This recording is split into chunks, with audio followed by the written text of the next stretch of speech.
Assalamualaikum warahmatullahi wabarakatuh. Perkenalkan, nama saya Mutiara Tasya Salsabila, NPM 18310100 dari kelompok 11. Di sini saya akan memenuhi nilai praktikum kedua di laboratorium anatomi di blok neurologi. Ini pertemuan kedua tentang cerebrum atau otak. Baik, ini di sini sudah ada gambar. Ini adalah gambar potongan saraf pusat, potongan median. Gambar ini di sini bisa kita lihat ada medula spinalis, encephalon. Encephalon itu dia di sini terbagi menjadi 3. Prosencephalon, mesencephalon, romenbencephalon.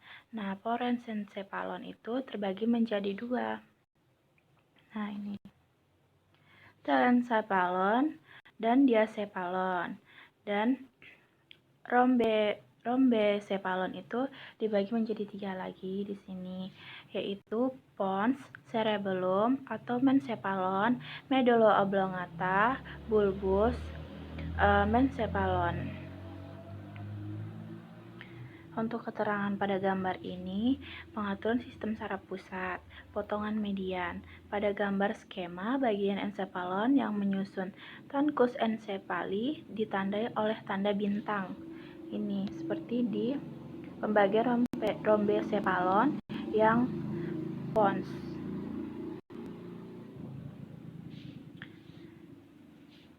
Berdasarkan perkembangan encephalon dari 3 vesikel encephalon primer, otak depan proencephalon, otak tengah mencephalon, dan otak belakang rhombecephalon.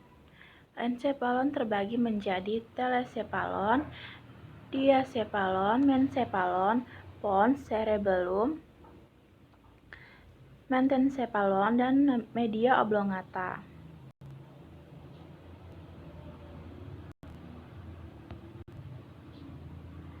Dan ini telencephalon cortex.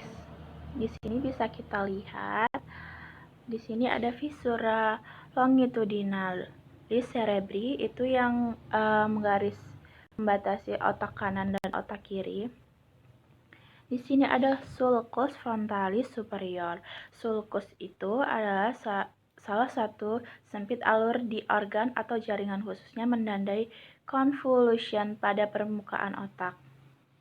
Di sini ada sulcus frontalis superior, sulcus frontalis inferior, sulcus praecentralis, sulcus centralis, sulcus postcentralis, sulcus infraparietalis, sulcus cinguli, sulcus parietal occipitalis, polus occipitalis, lobus parietalis inferior, lobus parietalis superior, gyrus angularis. Gyrus itu adalah lipatan cembung atau elevasi di permukaan otak. Di sini ada gyrus angularis, gyrus supramarginalis, gyrus postcentralis, gyrus parencentralis, gyrus frontalis medius, gyrus frontalis superior, polus frontalis. Keterangan gambar ini dilihat dari superior. Setelah leptomening diangkat, cerebrum menyusun sebagian besar encephalon.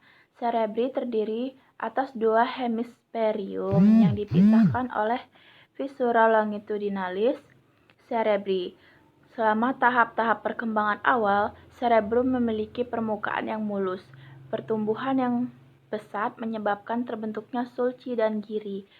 Pelipatan ini sangat meningkatkan daerah permukaan cerebrum dan akibatnya 2/3 daerah permukaan cerebrum tidak tampak oleh mata.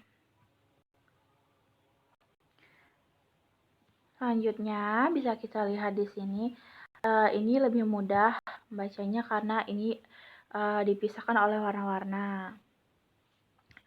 Nah, di sini ada bagian yang memisahkan, garis yang memisahkan antara otak kanan dan otak kiri itu tadi di sini viscera longitudinalis cerebri.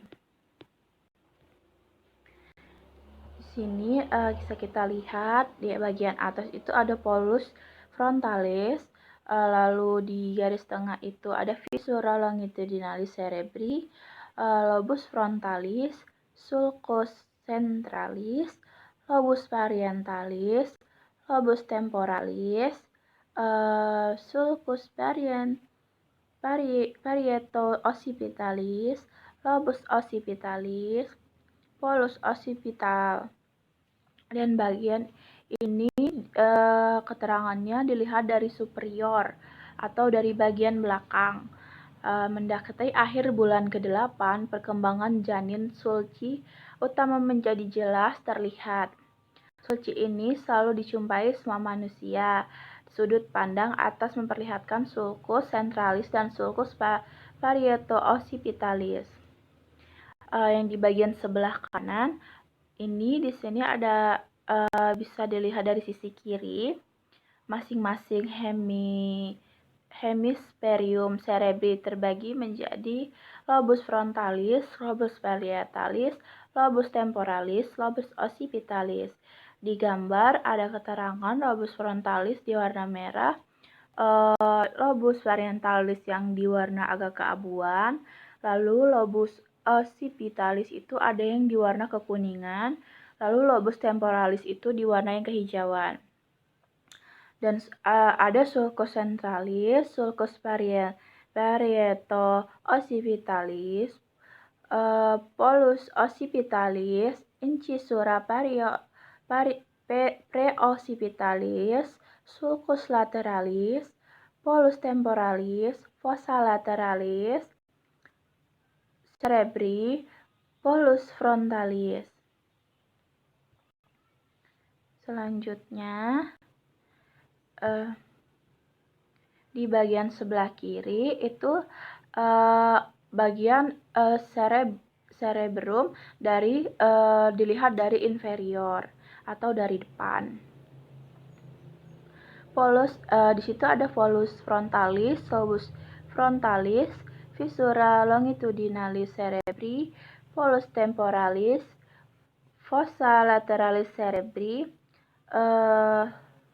lobus temporalis, lalu yang di tengah itu ada diencephalon, yang ini lobus, selanjutnya ada lobus lambigus, gyrus parihippocampalis, sulcus collateralis, sulcus hippocampalaris, incisura preoccipitalis, mencephalon, lobus occipitalis, polus occipitalis. Ini bagian dilihat dari inferior. Selain 4 lobi cerebri disebutkan di dalam legenda gambar di 12.34 tadi, dapat terlihat lobus limbicus terutama tersusun atas gyrus cinguli dan gyrus parahippocampalis beserta uncus, serta lobus incisularis. Incisula tidak tampak karena tertutup oleh opercula lobi frontalis, parietalis, temporalis. Di gambar yang sebelah kanan ini dilihat dari medial. Di sini di keterangan gambarnya ada gyrus cingul, sulcus cinguli, sulcus centralis, lobus imbicus, sulcus parieto-occipitalis, cuneus, sulcus calcaneus, lobus occipitalis, incisura perioccipitalis, lobus temporalis, sulcus collateralis, sulcus hippocampais, diencephalon, gyrus parahippocampalis, polus temporalis, fossa lateralis cerebri, lobus frontalis, dan corpus callosum. Di keterangan gambar ini terlihat dari medial sulcus, sekunder, dan tersier di dalam telencephalon menunjukkan keragaman dalam tiap individu. Di banyak tempat menetapkan batas antara masing-masing lobus tidak bersifat mengikat. Contohnya incisura preoccipitalis yang ini.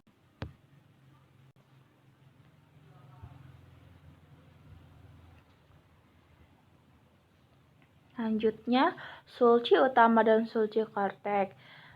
Sulcus itu lokasi atau ini sulcusnya yaitu sulcus centralis. Lokasinya itu terbentang di antara lobus frontalis dan lobus varientalis, memisahkan gyrus presentalis motorik dan gyrus postcentralis sensorik.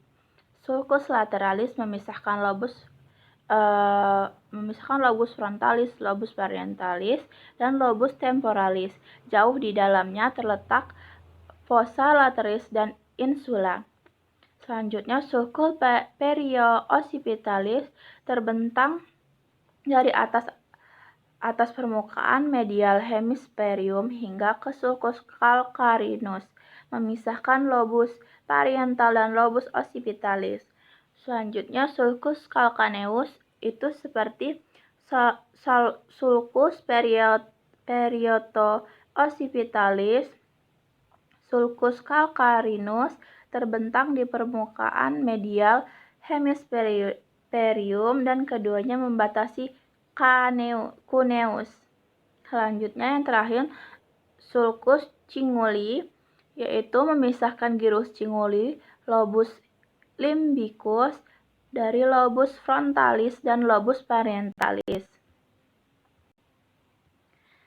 Nah, di sini ini telencephalon cortex. Di gambar ini yang lebih lengkapnya.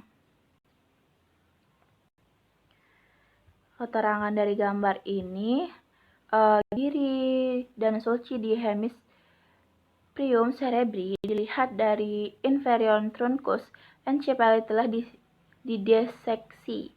Telencephalon menempati sebagian besar dasar cerebrum. Di gambar ini terlihat bulbi olfaktori dan tractus olfaktori menutupi gri orbitalis. Selain itu, terlihat pula chiasma opticum gyrus parapocampalis dan di lobus temporalis dengan ciri khas, yakni tekukan di anteriornya, uncus giri temporalis dari polus occipitalis substantia nigra dan nigra yang berwarna gelap jelas terlihat di dalam mencephalon.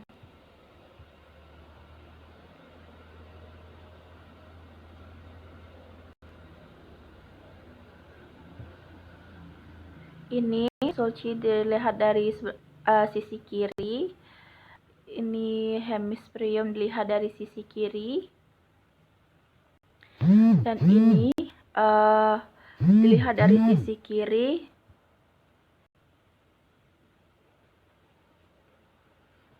Ini lebih mudah dihafalnya karena ini menurut lekuk-lekukannya. Ini juga dari medial.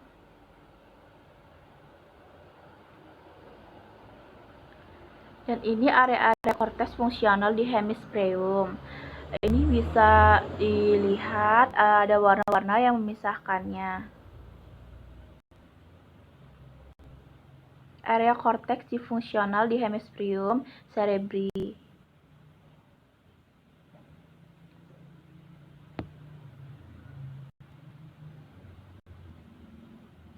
Baik, sepertinya saya hanya bisa menjelaskan sampai sini saja. Kurang lebihnya saya mohon maaf. Wassalamualaikum warahmatullahi wabarakatuh.